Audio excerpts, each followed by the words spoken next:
नमस्कार। आज आम आसी पहुँच जाइए रायगड़ा जिला काशीपुर ब्लॉक टिकिरी पंचायत से आमर जड़े चाषी नहीं इकोइन रिच एग्रीसोल इकोइन रिच आ व्यवहार कर 13 तारिख में आम पकाई फास्ट डोज। आज देखा से पिलो संख्या केते बढ़ी ना कौन तर इम्प्रूवमेंट होती कौन से गचर नुआ चेंज देखिपार से विषय आज आलोचना कर देखा। मोर जिला रायगड़ा काशीपुर ब्लॉक टिकरी ग्राम। ये मो ना है सालू माझी। आमे से इकोइन रिज औषधटा स्प्रे करूँ 13 तारिख गला मास 13 तारिख से आमर धान गचर येटा परिवर्तन टिके हेची देखा कौन केते संख्या कौन होइछि देखा। हाँ गणित पिलो संख्या केते अछि आगरु केते बाहरतुला एबे केते देखबा।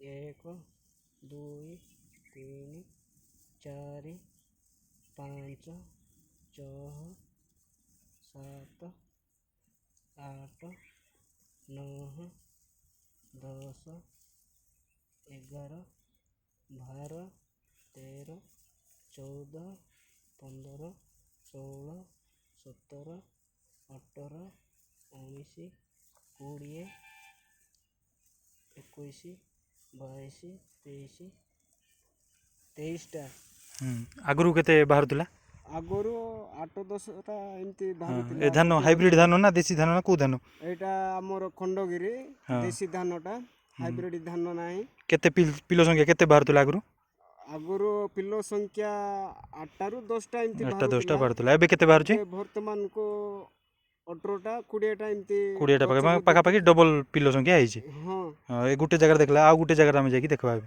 गुटे बिलो होला आ गुटे बिलो जाकी देखबा।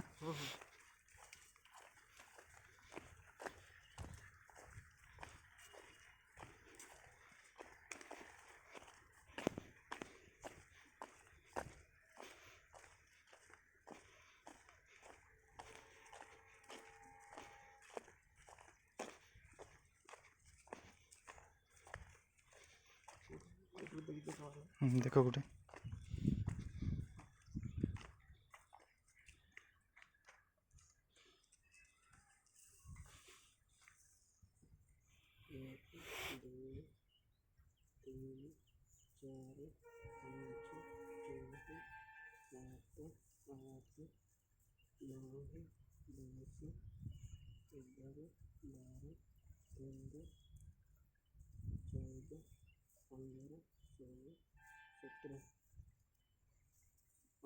अठरटा हाँ आगु भी से 9-10टा होता ये भी गोटे 18टा हाँ टोटाल 18टा आमर पिलो संख्या है। तो पिलो संख्या बढ़ी पिलो संख्या बहुत बढ़ी माने डबल पाखापाखि तो होइछि पिलो संख्या डबल होइछि। तो यहाँ आम फास्ट डोज देलु सेकेंड डोज भी आम देवा सेकेंड डोज देला आउ थे आम तार रिजल्ट भल जानी पारबा।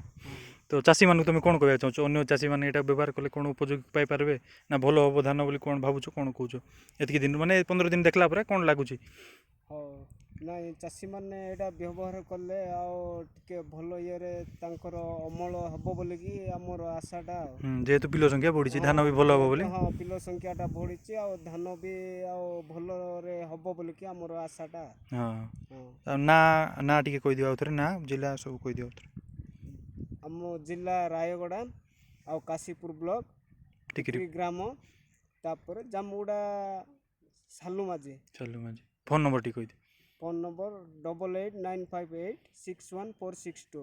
हाँ ठीक अच्छे धन्यवाद। तो आमर जेहेतु आम यहाँ देलु इकोइन रिच पैकेटा फास्ट डोजटा आमर पड़ा फास्ट डोज पड़ला से पिलो संख्या जेहेतु बहुत बढ़ी कहते आगामी दिन में आम तार आउ किसी दिन पर सेकेंड डोज भी देवु देखा कौन आमर तार रिजल्ट तो ये तो बहुत बढ़िया आसी अब नेक्स्ट रिजल्ट आउ कौन रही देला आपण मानक पुणी थे आपको जनइबू। धन्यवाद।